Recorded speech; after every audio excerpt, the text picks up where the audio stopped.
Hello friends, let's make squid roast അല്ലെങ്കിൽ കൂന്തൽ roast എന്ന് പറയാം. അപ്പോൾ അതിന് വേണ്ടിയിട്ട് നമുക്ക് ഒരു ചട്ടി ചൂടാവാൻ വയ്ക്കുക. അതിൽ കുറച്ച് വെളിച്ചെണ്ണ ഒഴിക്കുക. വെളിച്ചെണ്ണ ചൂടായി വരുമ്പോൾ അതിലേക്ക് കുനുകുനാന്ന് അരിഞ്ഞ് വെച്ചിരിക്കുന്ന സവാള തട്ടുക. എന്നിട്ട് വഴറ്റിലോട് വഴറ്റും. സവാള അങ്ങനെ വാടി തളർന്ന് കിടക്കണം, അതുപോലെ വഴറ്റും. നമുക്ക് അതിലോട്ട് ഇഞ്ചി, പച്ചമുളക്, വെളുത്തുള്ളി അതും കൂടി ചേർത്തിട്ട് വേണം കേട്ടോ അതിനെ ഒന്ന് വഴറ്റിക്കിടത്താൻ വേണ്ടിയിട്ട്, പെട്ടെന്ന് വഴറ്റാൻ വേണ്ടിയിട്ടാണ് ഉപ്പ് ചേർക്കുന്നതെന്ന് പറയുന്നത്. അപ്പോൾ പറയുന്നതല്ലേ, അപ്പോൾ ചേർത്ത് കൊടുക്കാം.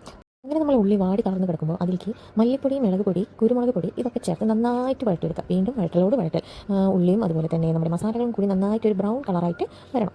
കുറേ എളുപ്പപ്പണി. കൂന്തൽ ഞാൻ ആദ്യം തന്നെ കുക്കറിലൊന്ന് വേവിച്ച് വെച്ചിട്ടുണ്ട്. മഞ്ഞൾ, ഉപ്പും ചേർത്തിട്ട് ഒരു എക്സ്ട്രാ സ്പൈസി ടേസ്റ്റ് കുറച്ചുകൂടി പെപ്പർ നമുക്ക് ചേർത്ത് കൊടുക്കാം. ഇനിയിപ്പോൾ കൂടുതൽ പ്രൊസീജിയേഴ്സ് ഒന്നും ഇല്ല. കൂന്തൽ കുക്ക് ചെയ്തിട്ടുള്ള വാട്ടർ അതിലേക്ക് മിക്സ് ചെയ്ത് കൊടുക്കുക. അതുപോലെ തന്നെ തക്കാളി ചേർത്ത് കൊടുക്കുക. എന്നിട്ട് നന്നായിട്ടൊന്ന് മിക്സ് ആക്കി എടുക്കുക. ആഫ്റ്റർ നമ്മൾ കുക്ക് ചെയ്തിട്ടുള്ള കൂന്തൽ കൂടി ചേർത്തിട്ട് അടച്ച് വെച്ചിട്ട് അല്ലെങ്കിൽ തുറന്ന് വെച്ചിട്ട് നമ്മൾ വെള്ളം വറ്റിച്ചെടുത്ത് റോസ്റ്റ് ആക്കി എടുക്കുക.